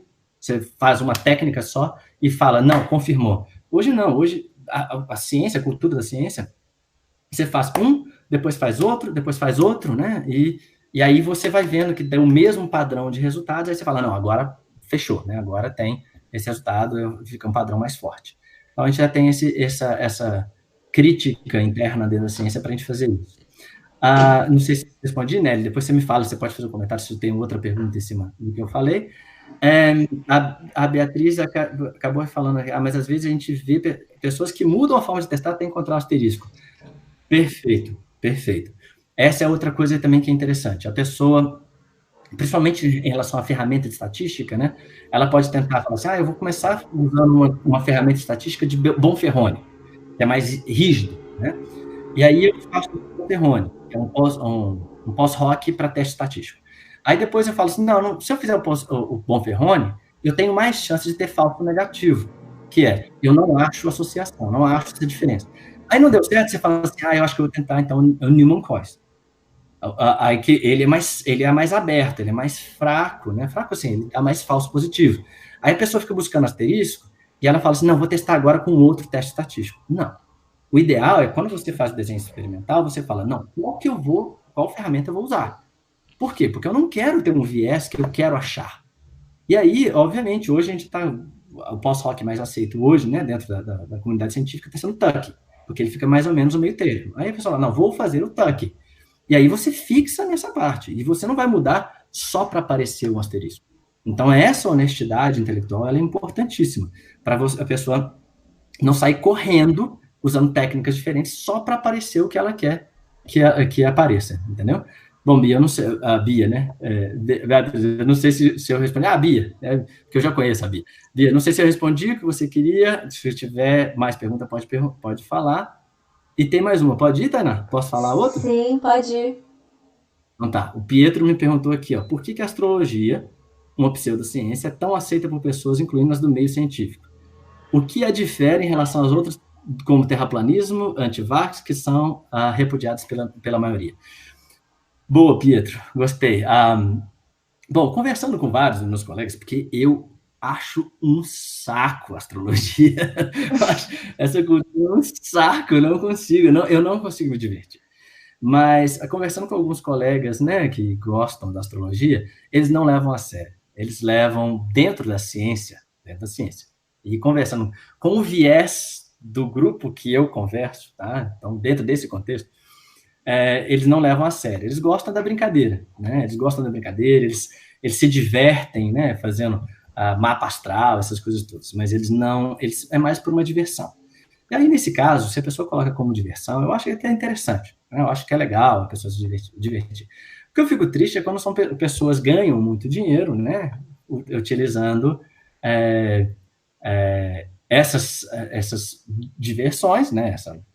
Para não falar que é pseudociência, mas essa diversão para ganhar dinheiro e acaba influenciando a vida de uma pessoa, né? Eu não sei se vocês estão assistindo agora virou entretenimento, a Letícia colocou aqui. Mas não sei se vocês gostam do Westworld. Westworld, as 2 primeiras temporadas, é uma série sensacional sobre inteligência artificial, sobre livre-arbítrio, é muito interessante, eu adoro essa série. As 2 primeiras temporadas foram muito boas nesse aspecto, a terceira temporada está indo mais com um viés de como você direciona o comportamento de uma pessoa, mais ou menos, tá? E eu vejo ali como, quase como se fosse, lógico, guardadas as proporções, eu não faço analogia com astrologia, mas astrologia, se você chega e fala para uma pessoa, a pessoa vê lá, fala, hoje vai ser um dia muito ruim, putz, ele já mudou seu humor, ou seja, seu dia vai ficar ruim porque inventou na sua cabeça que vai ficar ruim, entendeu? Então a gente sabe desses vieses, né? Então eu vejo mais, Pietro, é como se fosse diversão. Agora, por outro lado, o que você coloca, se eu for olhar fora da comunidade científica, né, ou de pessoas que não são céticas, que eu acho que o ceticismo tem um papel fundamental na construção de uma sociedade, para a honestidade, né, de uma sociedade, eu acho o ceticismo muito importante, o que é diferente de negacionismo, né, ceticismo é você duvidar até que você tenha uma demonstração forte daquilo, né, e mesmo assim você ficar com a pulga atrás da orelha. O negacionismo, você fala, não acredito, ponto. Isso não é ceticismo. É você não querer acreditar, né? Isso é uma outra coisa, é diferente. Mas o que a gente vê, por exemplo, quando a gente olha as pessoas que não têm um treinamento para ceticismo, para questionamento, elas buscarem padrões em comportamentos ou qualquer outra coisa que dê sentido para a vida delas, né? E aí a gente vê isso em várias coisas. Por exemplo, é interessante você ver pessoas querendo justificar alguns dos comportamentos delas por uma configuração plana de visão dos astros, né? Da perspectiva da Terra. É bizarro, né? A gente pensar nisso. E aí isso define e justifica o comportamento dessa pessoa. É uma terceirização até mesmo dos problemas dela, né? Porque ela fala, não é meu, isso aí foi definido pelas estrelas, então pronto, então eu posso ficar mais tranquilo. Aí você pode fica até mais fácil para a pessoa justificar, né? Falar assim, não, eu sou assim, né? Eu não sei, tá? Eu não conheço nada de... Mas eu sei uma coisa, sei, eu sou leão. Leão é bravo, se não me engano, leão é bravo, né? Porque eu associo o leão ao bravo. Então, leão, eu sou leão, eu sou bravo assim mesmo. Aí a pessoa não tenta nem mudar o comportamento dela, porque ela fala, não, eu sou leão, eu sou assim mesmo. Então, eu imagino que algumas pessoas se sentem mais confortáveis quando elas se sentem abraçadas por uma crença dessa, entendeu? E aí, essa justifica e dá o conforto em relação ao comportamento que ela tem. Eu imagino que seja isso, Pietro. Eu imagino mais isso, tá? Só completando, teve uma matéria, se não me engano, foi da BBC, que um cara foi eliminado de uma entrevista de emprego por causa do signo, né? Tipo, perguntaram o signo dele e ele foi eliminado. Aí ele perguntou agora, eu lembrei disso. Mas estão perguntando seu signo aqui, Bruno, olha só. Mentira, não tá não. Perguntaram onde? Perguntaram meu signo? É brincadeira, só não perdi a chance. Gente, tá ficando tarde, mas se vocês quiserem fazer mais alguma pergunta, fiquem à vontade. O Bruno é de vocês. Então tá, mais gente. perguntas? Se não quiserem, vamos encerrar. Isso. Isso. Então é isso, gente. Muito obrigada. Daremos mais notícias das próximas lives. Acompanhe nosso Instagram. Deixem o feedback de vocês. Deem sugestões. Fala se gostou, o que espera que tenha daqui pra frente. Tudo isso é importante pra gente continuar. Muito obrigada. Boa noite para todo mundo. Gente, obrigadão pela atenção. Obrigado por ter me escutado tanto tempo. E se cuida. Todo mundo isolado, por favor.